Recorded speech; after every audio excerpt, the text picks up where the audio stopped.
नमस्कार मित्रांनो, जय सेवालाल। आज आपण बनवणार आहोत तिखट पुरी।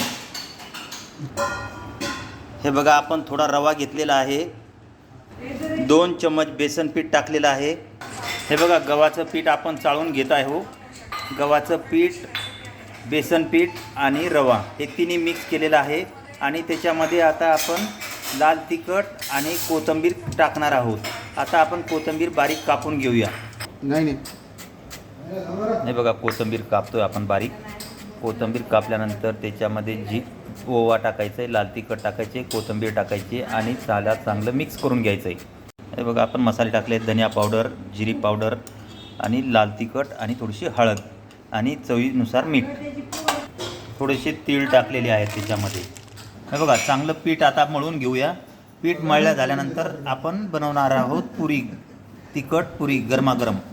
हे पीठ तयार झालेलं आहे आपलं मळून। हे आता आपण लाटण्यासाठी छोटे छोटे गोळे केलेले आहेत। हे बघा, आपण हे लाटून घेत आहोत।